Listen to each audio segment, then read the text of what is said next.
Hello दोस्तों, आप लोग कैसे हैं? मुझे उम्मीद है कि आप लोग अच्छे से होंगे। चलिए दोस्तों, आप लोगों के लिए ऑब्जेक्टिव क्वेश्चन लेकर आए हैं जो एग्जाम के लिए बहुत ही बेहतरीन क्वेश्चन है और एग्जाम में आने वाला क्वेश्चन है। ठीक है दोस्तों, कह रहा है यदि साइन थीटा बराबर कोस थीटा तो थीटा का मान होगा 0 डिग्री, 30 डिग्री, 60 डिग्री और 45 डिग्री। तो थीटा का कौन सा मान आप चुनिए इसमें से कि दोनों आपस में क्या हो जाए, बराबर हो जाए। दोस्तों, यदि हम थीटा का मान 0 डिग्री लेते हैं, साइन थीटा बराबर कॉस थीटा, थीटा का मान यदि 0 हम लेते हैं तो साइन 0 बराबर क्या हो जाएगा, इधर भी कॉस 0। ठीक है, तो साइन 0 का मान 1 होता है, तो साइन 0 का मान 0 होता है, साइन कॉस 0 का मान क्या होता है 1। ये दोनों आपस में क्या बराबर है, नहीं है। इसी प्रकार थीटा का मान 30 लेते हैं, साइन 30 बराबर कॉस 30, तो साइन 30 का मान क्या होता है दोस्तों 1/2 होता है और cos 30 का मान होता है √3/2 होता है। क्या दोनों आपस में बराबर नहीं है। इसी तरीके से आप थीटा का मान 60 डिग्री लीजिए, तो साइन 60 का मान क्या होता है √3/2 होता है, cos 60 का मान क्या होता है दोस्तों 1/2 होता है। क्या दोनों आपस में बराबर है, नहीं है। तो अब बचा हुआ है लास्ट में, ये समझ लीजिए यही ऑप्शन होगा। चलिए थीटा कोण यदि हम 45 लेते हैं, थीटा कोण क्या लेते हैं हम लोग 45 लेते हैं, तो साइन 45 का मान 1/√2 और कॉस 45 का मान क्या होता है दोस्तों 1/√2। इसलिए अतः थीटा बराबर 45 डिग्री होगा। यानी आपको ऑप्शन जो है डी ऑप्शन आपका सही है। दोस्तों एग्जाम में ये क्वेश्चन आया हुआ है। चलिए दोस्तों, अब आगे के हम लोग बढ़ते हैं। पहला क्वेश्चन हो गया, चलिए दूसरा क्वेश्चन हम लोग देखते हैं। नेक्स्ट क्वेश्चन क्या कहता है, एक वृत्त का व्यास 14 सेंटीमीटर है तो इसकी परिधि होगी। चलिए दिया हुआ है दूसरा क्वेश्चन, एक वृत्त का व्यास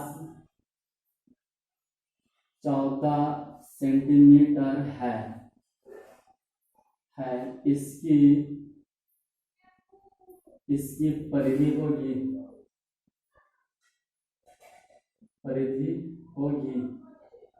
चलिए ए में आपको ऑप्शन दिया है 22 सेंटीमीटर, बी में दिया गया है 88 सेंटीमीटर, सी में दिया गया है 55 सेंटीमीटर और डी में दिया गया 44 सेंटीमीटर। चलिए दोस्तों, इस क्वेश्चन का जवाब दीजिए। तो चलिए दोस्तों, इस क्वेश्चन को हम लोग बनाते हैं। एक वृत्त का व्यास 14 सेंटीमीटर जिसकी परिधि होगी, तो हम लोग दोस्तों परिधि निकालने के लिए आपको सूत्र होता है 2πr, और यहाँ पर आपको r नहीं मालूम है, r आपको नहीं मालूम, तो r कैसे निकालते, चलिए। तो आपको दिया हुआ क्या व्यास, क्या दिया दोस्तों, व्यास आपके पास कितना है 14 सेंटीमीटर। तो हम जानते हैं व्यास बराबर, हम जानते हैं त्रिज्या हमको चाहिए, तो त्रिज्या बराबर सूत्र होता है दोस्तों व्यास बाई 2। तो त्रिज्या बराबर व्यास आपके पास कितना है 14 सेंटीमीटर बाई 2, यानी कितना आ गया आपके पास, त्रिज्या आपके पास कितना निकल गया मेरे दोस्तों, त्रिज्या 7 सेंटीमीटर निकल गया। आपसे पूछा क्या जा रहा है, वृत्त का व्यास है ना, वृत्त का परिधि क्या होगा। तो वृत्त का परिधि सूत्र का होगा दोस्तों 2πr। तो 2 का मान 22/7 और r का मान मैंने कितना निकाला दोस्तों 7, 7 से 7 कैंसिल, 22 गुना 44 सेंटीमीटर। तो आपका आंसर कौन हो गया मेरे दोस्तों, डी ऑप्शन आपका क्या है, सही है। तो दिया हुआ क्या, व्यास आपके पास 14 सेंटीमीटर, तो आपको सूत्र याद रखना है क्या, त्रिज्या जो होता है व्यास का आधा होता है, त्रिज्या जो होता है व्यास का आधा होता है, तो त्रिज्या बराबर व्यास बाई 2 होता है। तो त्रिज्या बराबर व्यास का मान 14 है बाई 2, त्रिज्या मान कितना निकालिए दोस्तों 7 सेंटीमीटर। तो वृत्त का परिधि 2πr मैंने मान बैठा के कर लिए। ठीक है दोस्तों, चलिए नेक्स्ट क्वेश्चन देखते हैं।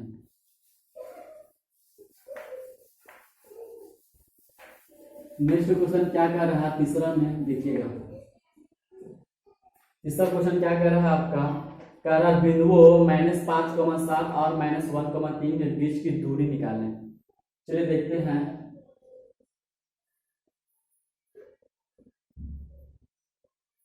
बिंदुओं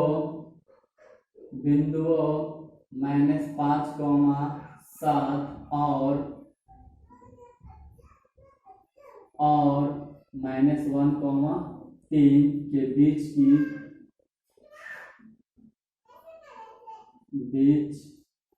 की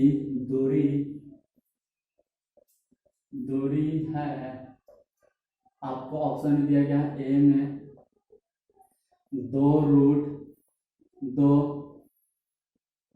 बी में दिया गया है 88, सी में दिया गया 3√3 और डी में आपको दिया गया है 4√2 दिया गया है।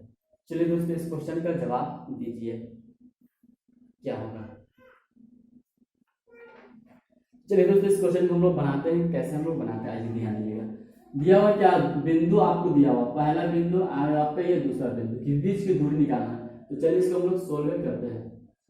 तो जब भी आपको दो बिंदु दिया रहेगा तो पहले दोनों बिंदु को पहले आप बैठा लीजिए।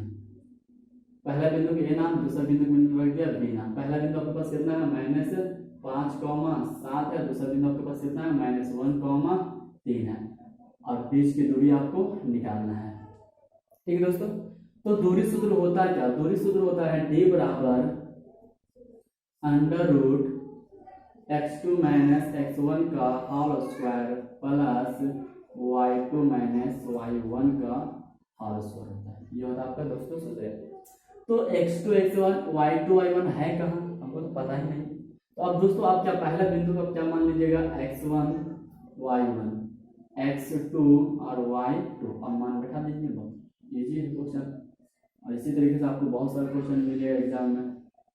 x2 का मान आपके पास कितना है -1, सूत्र में आपका -x1 का मान आपके पास -5 प्लस 5 का होल स्क्वायर प्लस y2 का मान आपके पास दोस्तों 3 -y1 का मान आपके पास 7 का होल स्क्वायर। ठीक है दोस्तों, तो d बराबर क्या हो जाएगा, ध्यान दीजिएगा। 5 में से 1 गया 4 का स्क्वायर 16 प्लस 7 में से 3 गया -4 तो -4 का स्क्वायर माइनस का प्लस 4 का स्क्वायर 16। तो क्या हो जाएगा दोस्तों 16 16 32 होगा। तो हम 32 कैसे लिख सकते हैं, 16 × 2 16 दूनी 32, यह 16 + 16 32 हो रहा है। तो 16 दूनी 32 इस टाइप का लिख दिए। 16 का वर्गमूल 4, 2 का वर्गमूल तो नहीं निकलता, डी का मान कितना निकल गया 4√2। आपका ऑप्शन कौन है, डी ऑप्शन आपका सही है। ठीक है दोस्तों, जो भी क्वेश्चन हम बता रहे हैं एग्जाम में आया हुआ क्वेश्चन है। ठीक है दोस्तों, इस क्वेश्चन को पर ध्यान दीजिएगा। इसी टाइप के आपका एग्जाम में कॉम्पिटिटिव क्वेश्चन मिलेगा। ठीक है, चलिए अब आगे भी हम लोग बढ़ते हैं। नेक्स्ट क्वेश्चन देखिएगा, चौथा क्वेश्चन।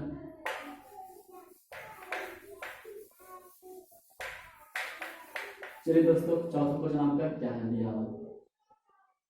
चौथा क्वेश्चन क्या बोला जा रहा है, बोला यदि द्विघात समीकरण bx² + ax + c बराबर 0 के मूल समान है तो आपका ऑप्शन दिया गया है, ध्यान दीजिएगा। यदि द्विघात समीकरण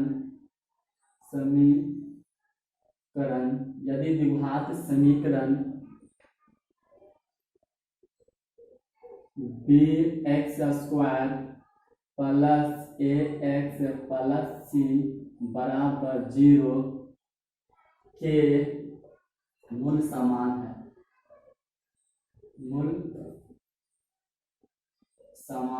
है तो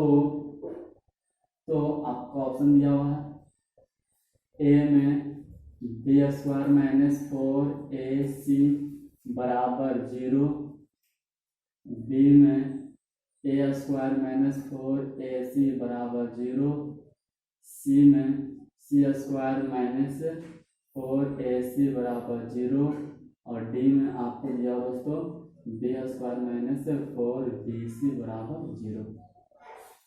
तो बताइए दोस्तों इस क्वेश्चन का जवाब दीजिए क्या होगा।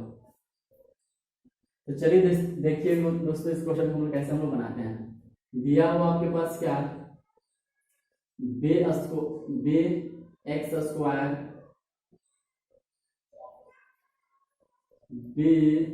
स्क्वायर प्लस ए एक्स प्लस सी बराबर 0। अब मूल समान होता है तो क्या होता है दोस्तों, डी बराबर 0। मूल समान होता है तो क्या सूत्र होता है, डी बराबर 0। ठीक है, तो डी का सूत्र क्या होता है, बी स्क्वायर माइनस 4ac बराबर क्या होता है 0। बी का मान आपके पास क्या है, आगे वाला एक्स स्क्वायर बगल में ए होता है, एक्स के बगल में बी होता है, या अकेला आपके क्या होता है सी होता है। तो बी का मान क्या होगा, बी का मान आपके पास कितने दोस्तों, ए का होल स्क्वायर हो जाएगा माइनस 4। ए का मान आपके पास कितना है, बी है, सी का मान आपके पास कितना, सी है, बराबर क्या हो जाएगा आपका 0। तो दोस्तों ये अगर आपके ऑप्शन में आंसर है तो सही है। ठीक है, देखिए तो ए स्क्वायर माइनस 4bc, ए स्क्वायर माइनस 4bc आपका ऑप्शन में कोई भी आंसर नहीं है। ठीक है, ए स्क्वायर माइनस 4bc, ए स्क्वायर माइनस 4ac आपको दिया हुआ है। ठीक है दोस्तों, तो आपका ऑप्शन इसमें कोई भी नहीं, आपका ऑप्शन ये आपका क्या है, सही है। ठीक है दोस्तों, चलिए आगे पांचवा क्वेश्चन हम लोग देखते हैं।